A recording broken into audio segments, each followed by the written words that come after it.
Hello everyone and welcome to another episode of Cooking from Quarantine. Today is obviously a very big day. I know that there's a lot of ingredients out on my counter, but don't let that intimidate you because this is actually me showing you options of things that I'm cooking today. So we don't have to do all of it. You can pick and choose what you like. But today we are making ravioli from scratch. Homemade ravioli, like real Italian nonna ravioli. I love ravioli. I think that they are easily the most versatile pasta. I mean, pasta in and of itself is versatile because it acts as sort of a transportation for whatever sauce you want to ingest. But ravioli is really its own thing because there are flavors. That was my dog sneezing. There are flavors that you actually get to work inside the pasta. It's a stuffed pasta, so you get to kind of pick and choose what the flavors are pretty early on. And ravioli is delightful, surprising, super fun to make, kid-friendly. I mean, it's pasta and cheese in its essence, so it's super kid-friendly. Everybody likes ravioli, so this is a great time to make it. The other thing about doing homemade pasta is I know it seems very scary and easy to fuck up, and dough is such a delicate thing. Pasta's not that way. Baking, even I'm pretty intimidated by baking, but pasta is its own beast. So I'm going to be using today all-purpose flour. Pasta professionals will tell you to use 00 flour, which is a finer grain of flour. All-purpose works absolutely fine. You will love the way this tastes. I can't get 00 flour where I am, so I'm using all-purpose flour and it's going to taste great. I did happen to dig out of my cabinet semolina flour from, I guess, the last time I made pasta. I didn't even look for an expiration date. Ooh, I see an expiration date on it. It says it expires, July 2020, so we're all right, and it's closed. If you don't have semolina flour in the house, we're not actually adding it into the pasta. This is just to keep it from sticking. It makes things easier, and it makes storing any extra pasta easier. But if you don't have it, don't worry. You can use all-purpose flour. It's absolutely fine. We're also going to be using eggs, olive oil, and salt. How much of each? The good news about pasta is it sort of doesn't matter. And so that's what I love about pasta. It's you get to work with dough and you get to kind of have fun and be messy and be creative, but you don't have to be so precise while you're doing it. So other tools that we're going to need today besides our hands are, I have a pasta machine right here, which is a machine that you roll and thins out the pasta for you. These are pretty cheap on Amazon. I think I got mine for like $35. I doubt it was more money than that.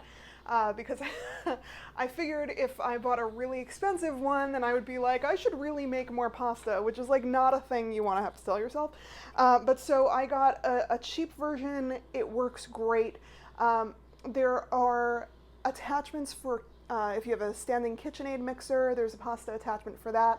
I happen to not have that. A note about the KitchenAid mixer: do not use the dough hook as a workaround, as a shortcut for not kneading this dough by hand. Pasta dough doesn't work that way. As we're going to find, pasta dough is super thick, super elastic. It will not knead down correctly with that kneading hook. So sorry, everybody. Today's arms day because it takes a very long time to knead this dough. The good news is anybody can do it. So you're allowed to kind of tag somebody else from your family in. This is a great, kind of all afternoon activity. You get to measure, you get to make a mess, you get to eat something fun, and everybody gets to kind of mush their hands in it. So it's a very kind of communal dish. So I'm going to be using my pasta roller. If you have one for the KitchenAid mixer, break that bad boy out, awesome. You can also use a rolling pin to do this, but I don't feel that I'm proficient enough with using my rolling pin to get my pasta as thin as it needs to be, or as uniform as it needs to be for making ravioli. You don't want tough pieces in your ravioli because it doesn't cook evenly, and ravioli is supposed to be so thin that you can actually see your hands through it. As the Italians say, it's like looking at a woman through a shower curtain. So if you're a baker and you want to try your hand at pasta and you really know what you're doing with a rolling pin, like, good on you, but I can't do that. So those are the pasta ingredients. The rest of what I have here is kind of a walkthrough of options for the filling of our pasta. And this is kind of the fun part, right? Because we get to be creative and sort of think about what we want to do and what the end dish will turn out to be.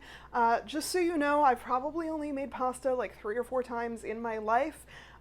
So like none of this is from a recipe. This is all just like we're gonna measure as we go and work it out. So first, mostly for all ravioli recipes, you're going to need some kind of ricotta cheese and some kind of Parmesan cheese. This is pre-shredded, which is the only thing that my grocery store had, which I don't love, but I also have a Grana Padano here that I'm probably going to wind up grating in as well. I also got this amazing, I saw it on Fresh Direct, and so I bought it, a smoked ricotta, which I think is going to go really well with one of my fillings, but you need some kind of ricotta cheese, and if you want, that's your whole filling right there. We just did it. Ricotta cheese, a little Parmesan, a little salt, and that could be it for your pasta, maybe a little pepper. If you want to throw some spinach in, fine. If you want to throw, this is where we get creative. The other tool I'm going to be using is my food processor, which I'll kind of explain more about. So one of the pastas that I'm going to be making is a ricotta and portobello mushroom stuffed ravioli. I'm going to saute down these mushrooms and I'm going to pulverize them in my food processor, not till they're like mush and baby food, just until they're very, very tiny, sort of ground up pieces, not finely ground, thick ground.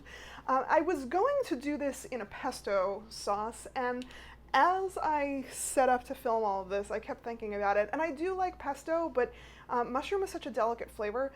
I think what I'm actually going to do is not use a pesto sauce. I think I'm going to season the cheese with, instead of just regular salt, I'm going to use truffle salt, and see what we could play around with that to make it a kind of truffle, portobello, mushroomy,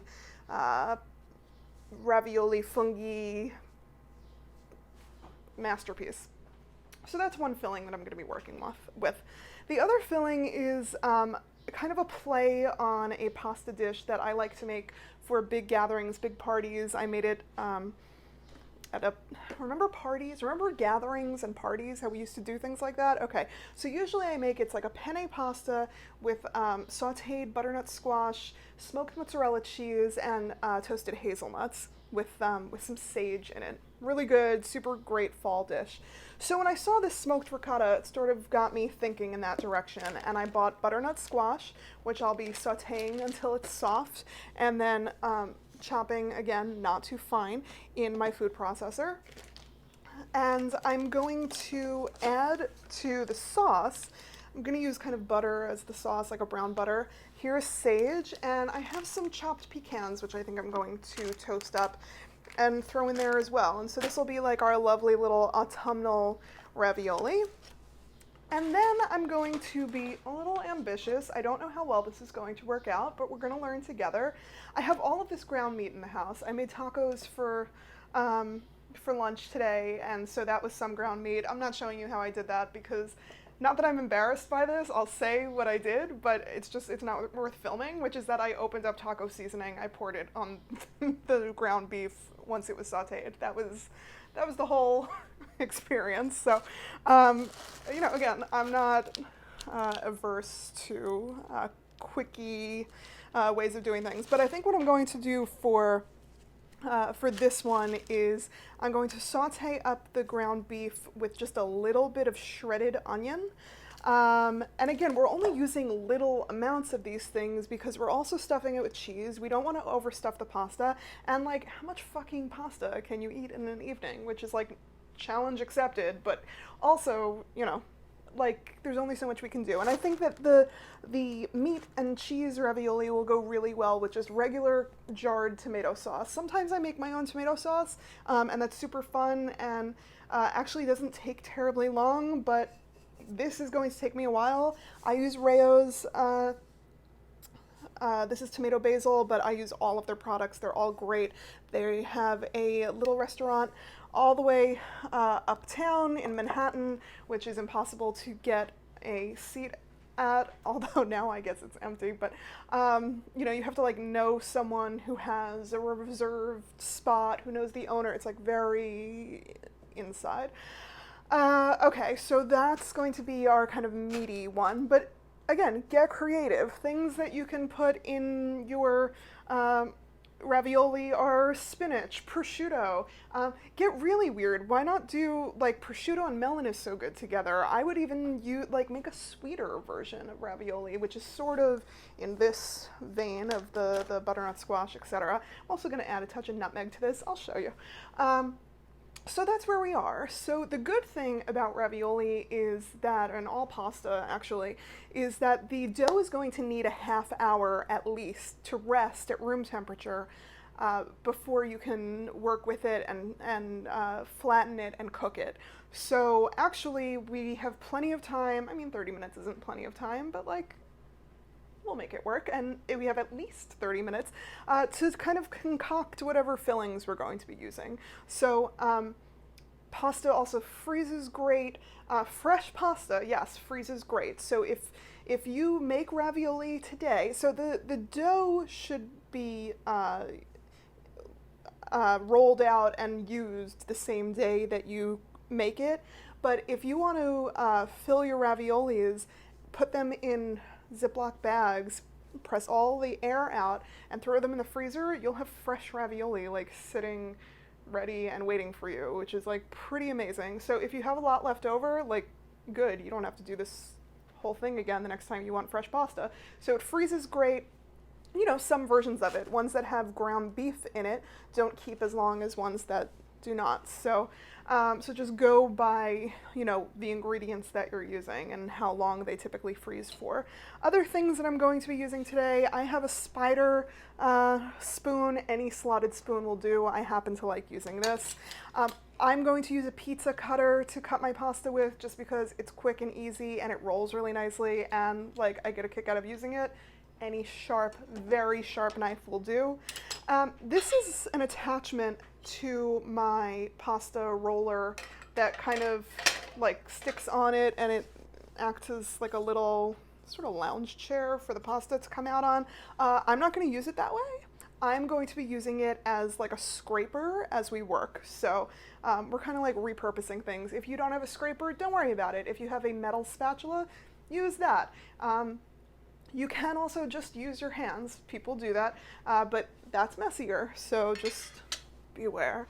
The other thing you need is a perfectly dry work surface. I cannot stress enough how much you will hate your life if there were like water droplets somewhere on your surface, because it's going to make it much harder to get the dough to the consistency that you want if everything's not dry. So dry out all your goods. And I'm going to clear some of this stuff away so that we have a workspace, and we'll start making our pasta. Away we go. Again, this is all-purpose flour. How much should you use? I'm telling you, this is really improvised stuff, making pasta. So the way you learn is by doing and getting it wrong a few times. But I just, in kind of my travels, which are limited, I know that we need at least 2 cups of all-purpose flour, and I might actually use 3 just because I really do like freezing things. Although we want to make sure we don't use up all of our flour, because you need a lot of dusting flour for this project. And in some ways, and you'll see when we get into it, your eggs are going to kind of tell you how much or how little flour you need. You'll see you kind of pick up only the amount of flour that your dough needs, which is pretty cool. We're going to make a well in the bottom of our flour so that we can put our eggs in, and make the well bigger and wider than you think it needs to be, because eggs kind of make themselves at home. You'll see. Okay, we're going to need at least 2 eggs. I'm going to use 2 whole eggs and 2 egg yolks because I like eggy pasta. Use what you like. It's 1 egg, 2 eggs. Make sure your hands at this point are very clean. I'm going to separate out this egg. The way that I do it is I just catch the yolk in my fingers, pull off the white, ba-boom, 1 yolk. There's all kinds of hacks on how to do this. Ooh, this one was a twin, double yolk. We're about to have a very yolky, that's not gnocchi, it's yolky, little pasta. That bell you hear is, my dog has been trained to ring a bell whenever she wants to go out, but she also does it whenever she needs attention, which, like, right on, I respect that. So here's the twin that we got. Sometimes fun things happen while we cook. Okay, let's dry off our hands, being very careful, wash off our hands, being very careful to dry them off before we start working with our pasta. Just trust me on this one, you don't want to introduce any extra water into this area. So we have our eggs and egg yolks. I'm going to add just a little bit of salt to this, roughly half a teaspoon of salt. And we're going to add a few drizzles of olive oil. If you've watched me before, you know I love Olive Oil Jones products, so I'm using the very last of this. How much is a drizzle? You know, whatever you like. So I'm going to supplement this because I don't feel that that's a big enough drizzle. I'm going to supplement Olive Oil Jones with some Colavita olive oil, extra virgin olive oil that I like very much. Okay, now we get into the fun. The fun can start. What we're going to do is start breaking up our eggs, beating the eggs like you would for making breakfast in the morning, making scrambled eggs, what have you. And as we beat our eggs, we want to kind of grab in a little flour from the walls of our well, just to kind of start thickening up the mixture. Personally, when I cook pasta, when I make pasta not while being filmed, I like to put on a little bit of Italian music. It really kind of gets me into the spirit of cooking, so I like to put on Rosemary Clooney. But, you know, if you're more of like a Tony Bennett or a Mel Torme fan, you know, do what makes you happy. And, you know, honestly, like, who's to say Lady Gaga isn't the most popular Italian music in the world? Okay, so we're just going to keep adding more and more of this flour in. And if you get a breach in the wall of your flour, don't worry about it. Just kind of pack it all back in. This is not fancy. This is not brain surgery. It's pasta. Have fun. It's pasta. Okay, this is now getting to the point that a fork is no longer going to cut it. So we are going to start mixing all of this together. Oh, I put my scraping tool over here. Here we go. So this scraping tool, the way we use it is we're going to kind of go underneath the pasta, get it up and over. So you'll see we're only really picking up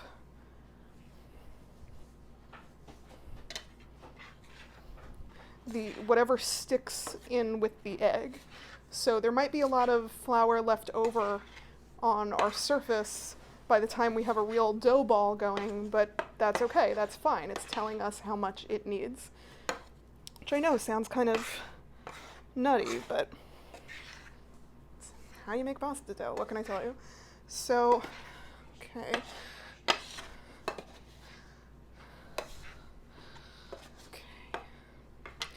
All right.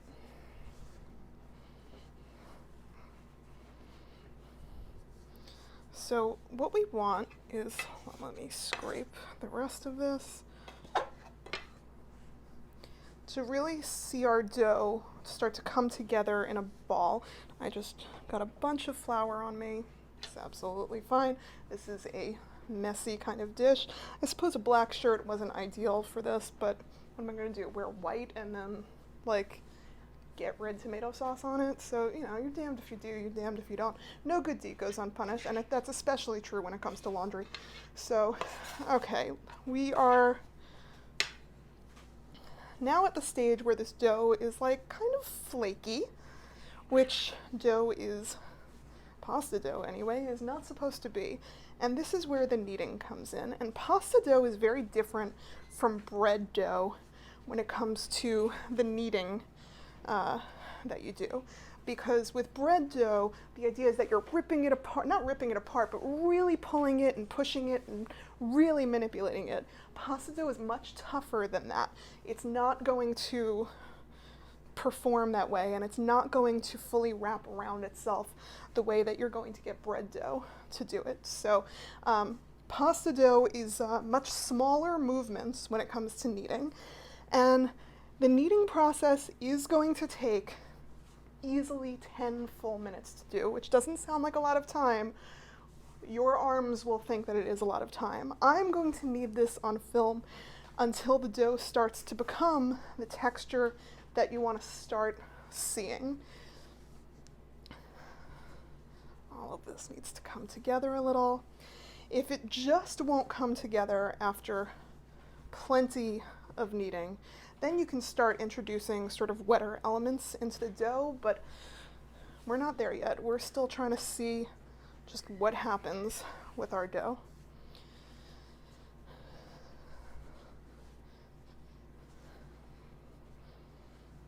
These together.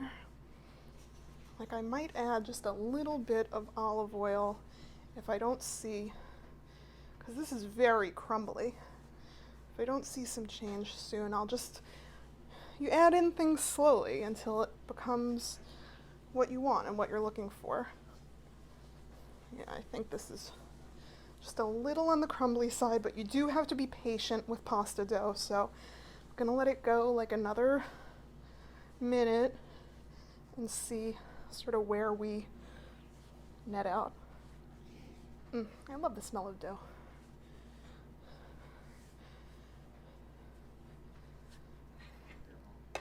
Okay. Whoop. Yeah, I think we just have not used enough wet ingredients in our dough, so that's fine. Again, we're all kind of learning as we go. So let's drizzle. I'm gonna put the olive oil just right onto my hands so that we don't over add it to the dough. We don't saturate any one part. And let's see how we do with just adding that little by little to our hands. Yeah, I mean, already the dough is starting to look like it's come together a little bit more.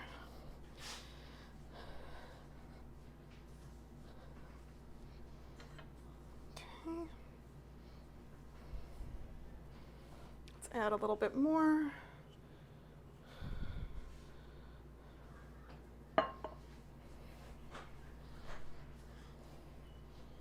If you want to use a recipe for dough, go for it. The reason that I don't is because temperature, humidity, elevation, quality of products, like lighting and mood, all affect your pasta dough's ability to work and come together. So, you know, I know roughly how much ingredients is supposed to be in my pasta dough, and so I'm using roughly that much. Okay.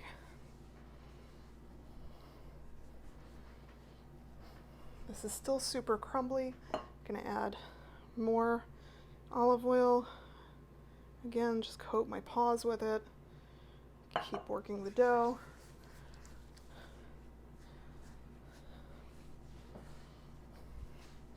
And it's very moisturizing, so you know, bring it on. Let's try not to add any more flour in at this point because we're trying to get our dough a little more wet.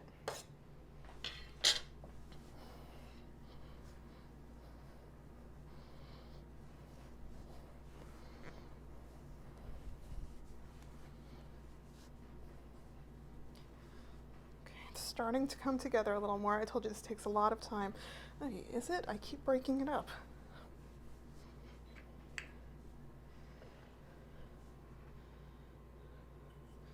I'm at the end of like all of my olive oils because I've been cooking so much in quarantine. Okay.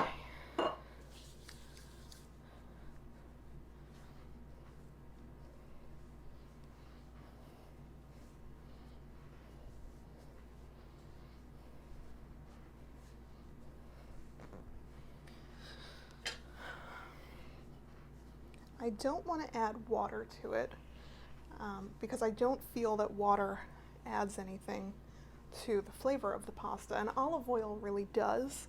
So I want to keep the pasta itself as flavorful as possible. The beauty of making pasta from scratch is that you get to control the flavor because you know what you're putting in it.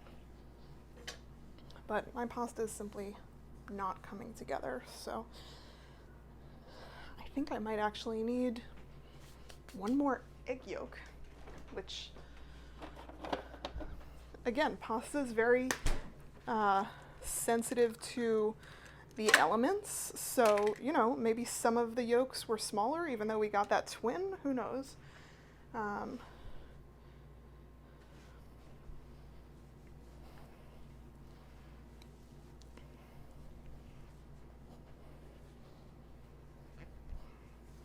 So now that it's coming together more, I'm going to continue kneading this for another, you know, sometimes it takes a while until you get your rhythm down.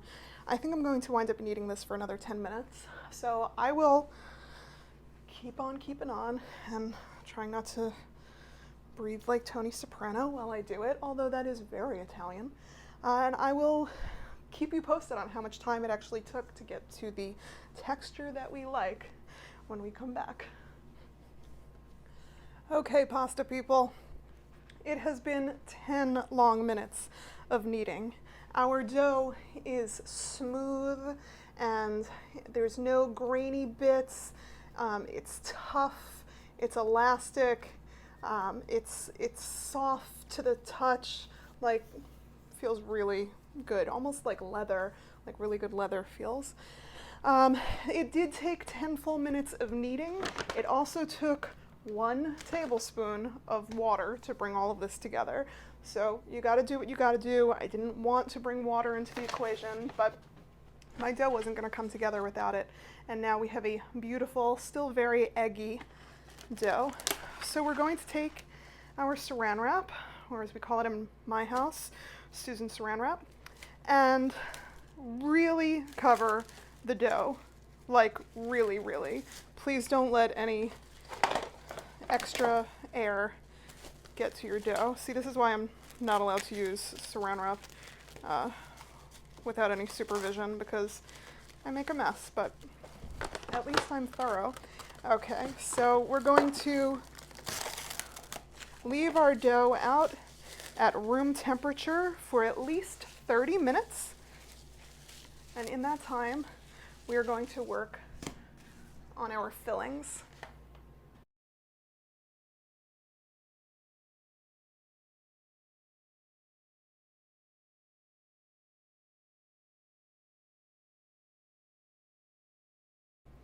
Our pasta has been resting for 30 minutes, and in that time I've done just a few things to get our fillings ready.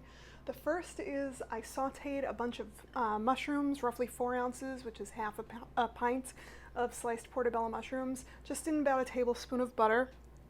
I pulverized them up, added about a teaspoon and a half of truffle salt, a few good cranks of fresh black pepper, and about 1/3 of a cup of ricotta cheese.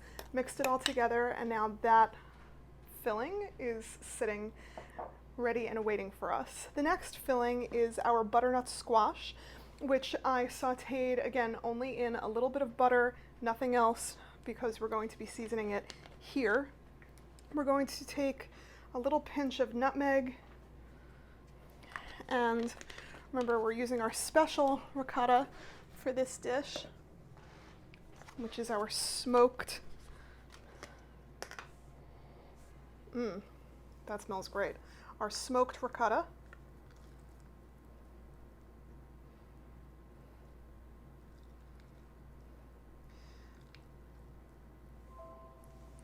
And how much are we adding? I don't know. Let's try about 1/3 cup again. This container is 8 ounces, so we're using, well, I think we're using probably 6 ounces. Let's see. There we go.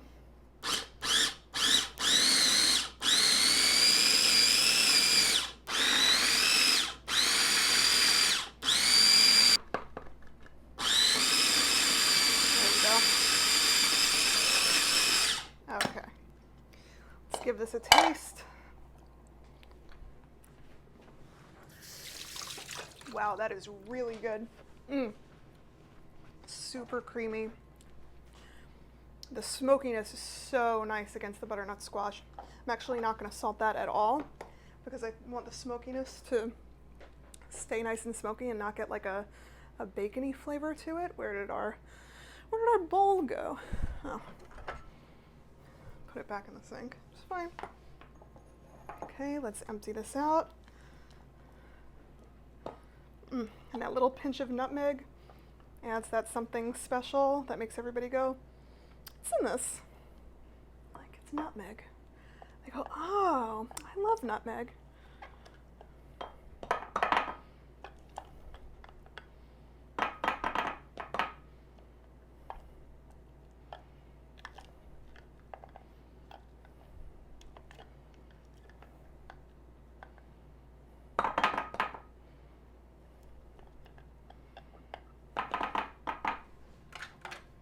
Okay, and last but certainly not least is our meat filling.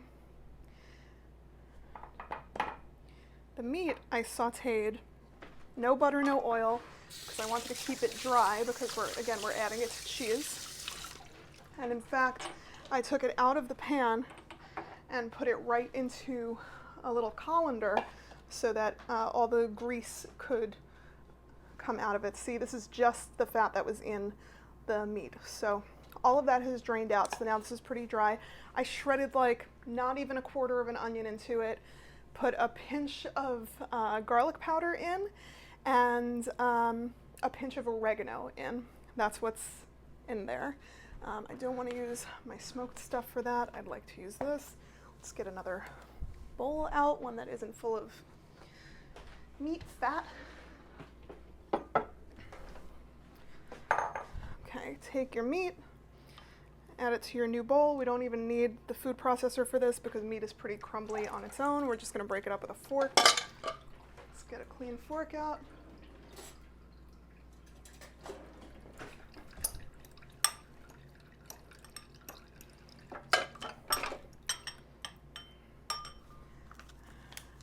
Add some ricotta.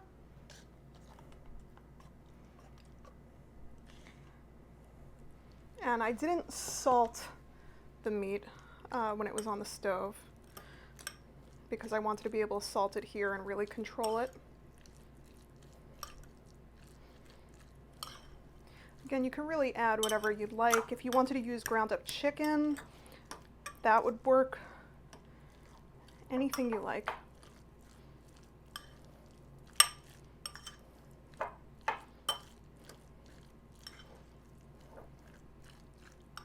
And it's okay to leave all of these fillings out and uncovered because actually if they dry out just a little bit, that's preferable for filling our ravioli.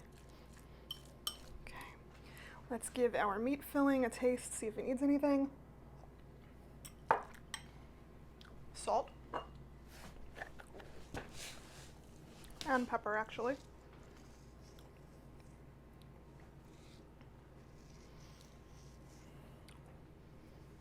2.5 pinches of salt. few cranks of our black pepper.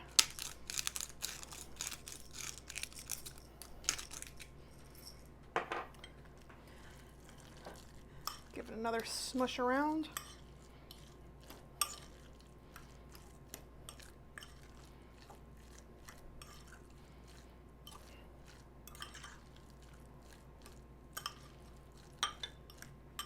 Now let's give it a taste. Perfect. So we have our meat and ricotta, our smoked ricotta and butternut squash, and our truffle, salt, and portobello mushroom and ricotta fillings. So those are the 3 fillings that we're going to be using.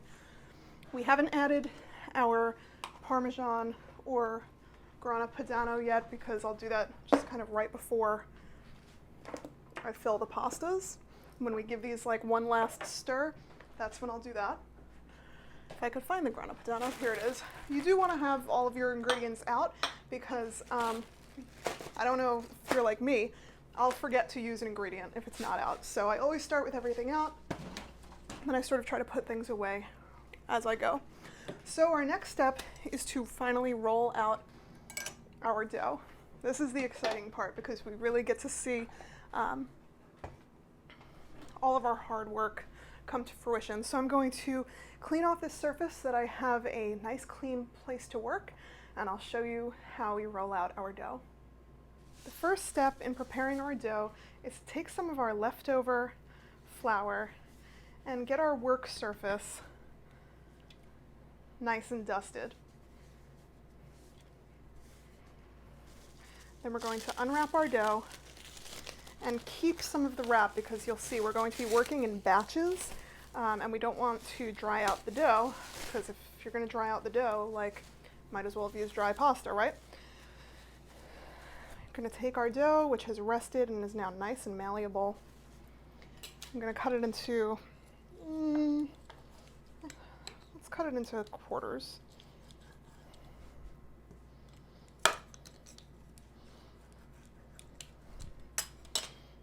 Take the 3 we aren't using, cover them back up.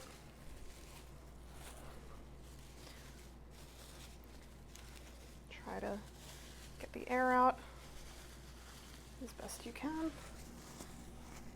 Let those chill. Or not chill, let those mellow. Okay, we're going to take this piece of dough and we're going to flatten it out a little. And we're going to take the setting on our, here we go, on our pasta machine and put it at the thickest setting because you have to gradually go down to the thinness of dough that you want. Take the little crank, pop it in. I'll show you what we do. We take our first piece of dough, and you really can't over flour the dough. Just keep throwing flour on it until you can't take it anymore.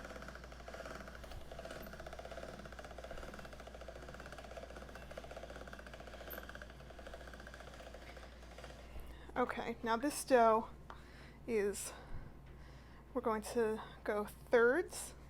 This is called laminating. This is how you get the dough to be a beautiful texture and also the right shape.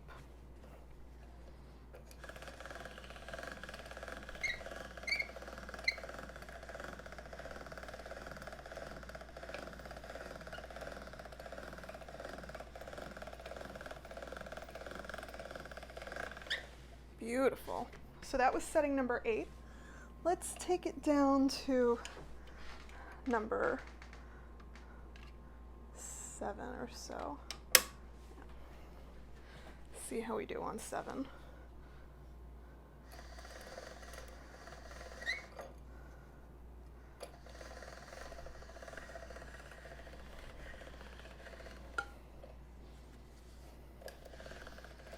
And you can stretch it a little bit as you go.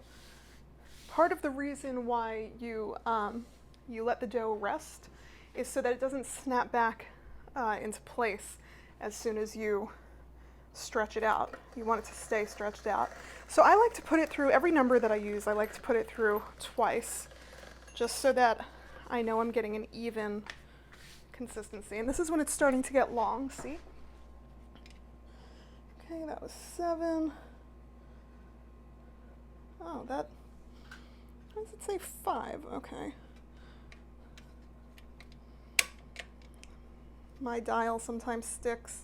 Nothing's perfect.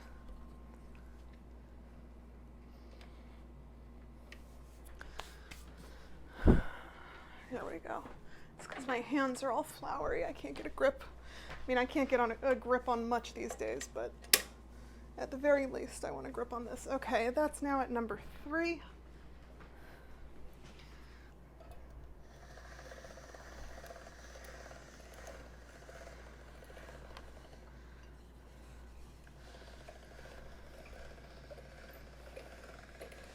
Can we see our hands through it yet? No, we can't. We have to keep going. That's the thing we're checking for.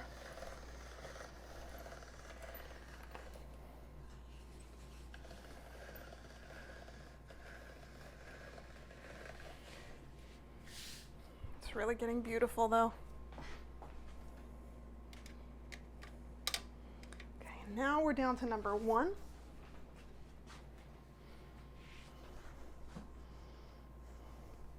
And feel free to cut the pasta in half horizontally to make it easier to work with.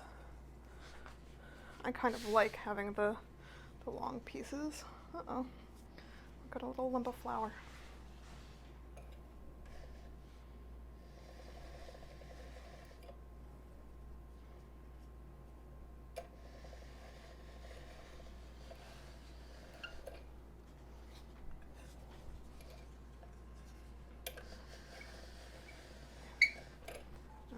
See, it's starting to go sideways, so just got to keep an eye on your pasta, guide it. And I swear to God, see, we've already created a tear in it, so let's keep the good part here, cut off the bad part, and we'll work that into the next round of dough. It's just dough. Don't get crazy.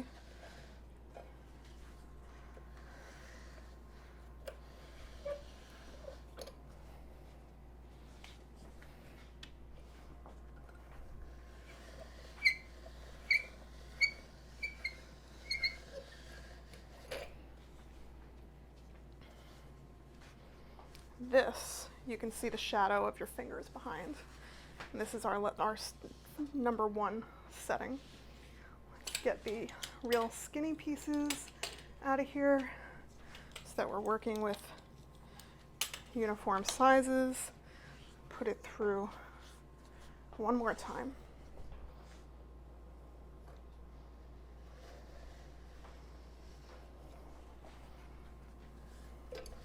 Now, if you have a pasta cutter that you like that makes designs or some kind of pretty edging, like a pie crust, let's see, started talking, I didn't pay attention.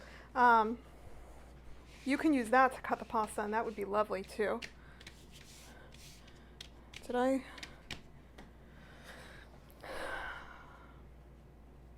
Honestly, guys, I think I might, well, there's parts of this that I think we can salvage. Yeah.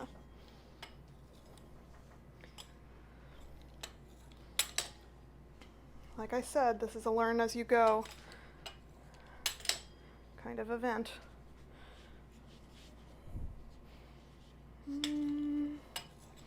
This has no holes. This has no holes. Okay, not too shabby. All right, so I'll show you what we do. Let's take our Parmesan.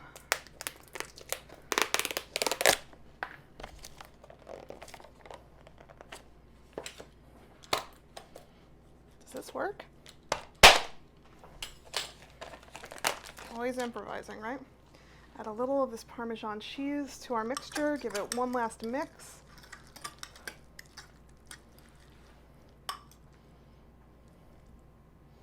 And we're doing about a tablespoon size dollop right on the middle of the pasta. I'll use this just as an example.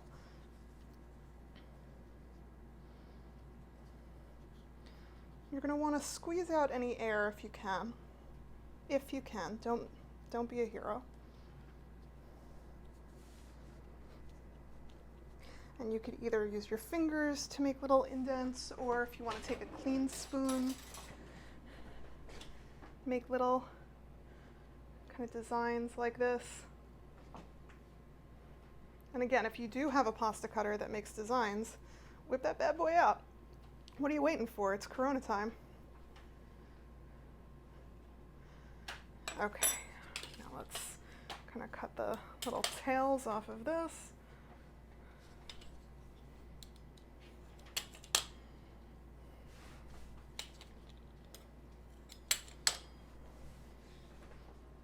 That is a gorgeous little ravioli, if I do say so myself. Take out your semolina flour.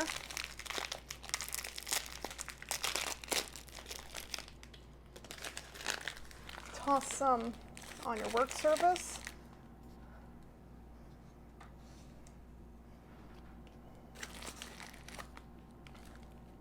Toss it on your ravioli. Toss it on your pets. Let's do a couple more. Okay, so I think this one we should do, you know, some people are able to make a big sheet, beautiful, gorgeous sheet of ravioli, put dots along the way, fold it over, done. We're home cooks, okay? Take it easy. Don't be so rough on yourself. You're making pasta from scratch, and it's beautiful. Okay, we're just gonna do what we can do. That's one. That's two, and this smells so good. The truffle. It's like, good call, Haley. Got that move from my buddy Sean, which I think is very hilarious. Okay. Sometimes you gotta congratulate yourself.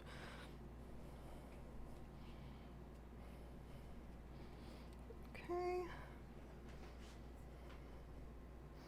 And if you want to, if you feel that your pasta really isn't, you know, sticking, binding on the sides and making a good seal, damp your finger, put it on the dough. Problem solved.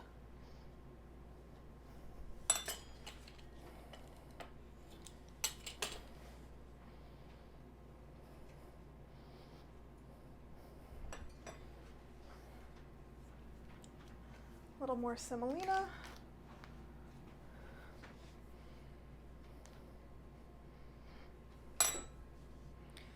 I'll meet you back over at the stove once I'm done filling all of these so that we can cook them up.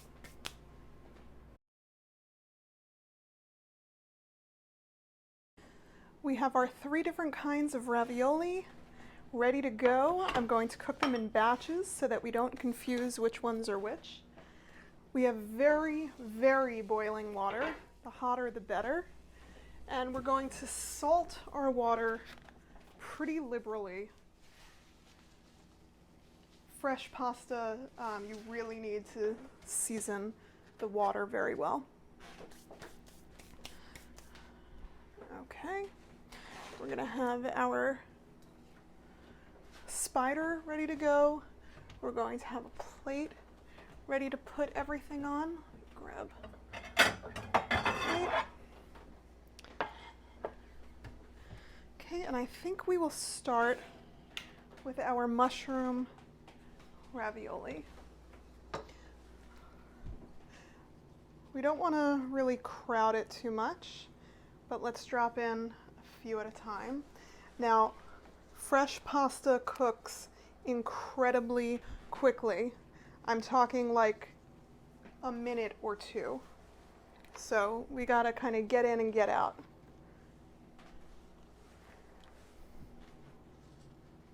And all of this semolina dust that's on here, it's gonna cook right off. So don't worry that we're flavoring things weird or anything like that.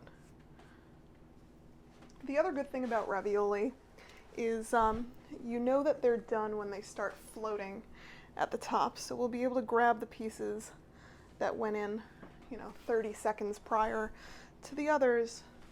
Okay, that's all of our mushroom ravioli. We'll be able to grab those pieces off first.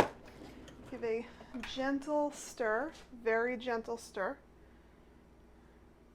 because we don't want to bust up our raviolis.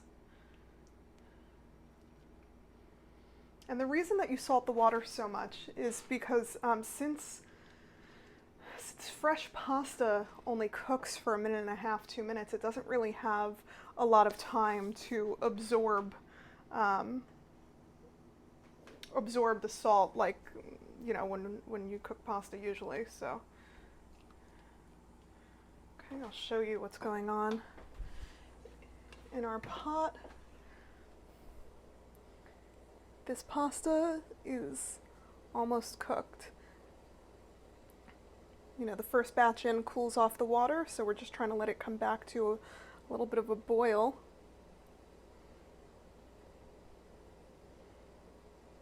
But they're definitely all beginning to float.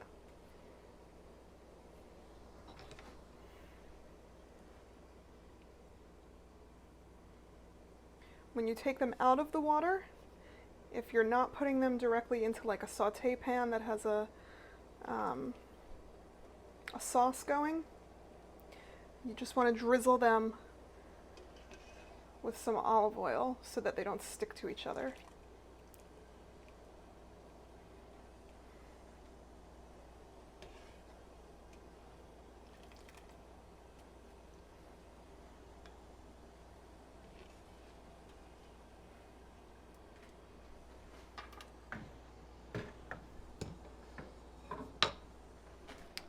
Okay, quick little drizzle of olive oil while we wait for the, this is kicked, while we wait for the water to come back up to temperature, and then we'll do our next batch. I am really running out of olive oil these days, wow.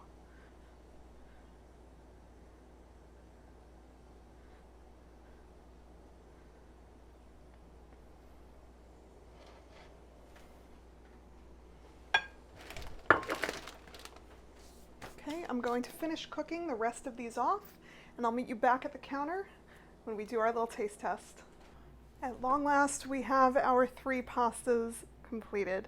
Our meat, our mushroom, and our butternut squash. So let's do a little taste test of each, shall we? The mushroom I covered in good olive oil and a sprinkling of truffle salt.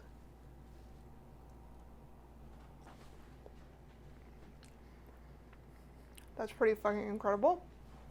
The ricotta cheese is so creamy and delicious. The salt is perfect. The earthiness of the mushrooms. Bananas good.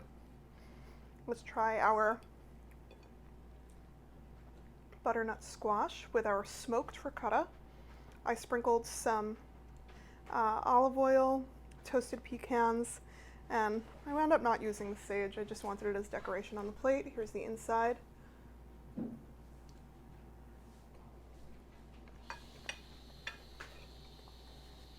little bit of kosher salt on the top.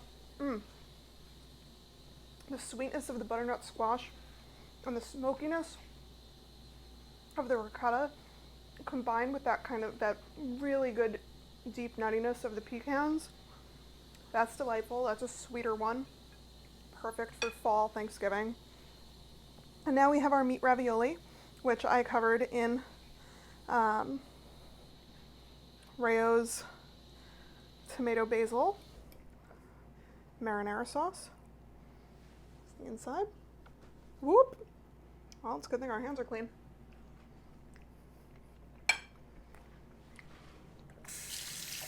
It's hard to pick a favorite. Oh my goodness. I think if I were serving this at a party, the meat ones would probably go over well Probably the best because it's almost like serving a lasagna in a little envelope. So that's excellent. These butternut squash ones, definitely best for Thanksgiving and those kind of autumnal get-togethers. And the mushroom, I mean, easy to eat, tastes really sophisticated. Nobody would know that it's just like store-bought mushrooms that went in there with regular store-bought ricotta cheese. Awesome, awesome, awesome. I hope you enjoyed this episode of Cooking from Quarantine. Take the time. We've got the time right now. Enjoy food and enjoy cooking.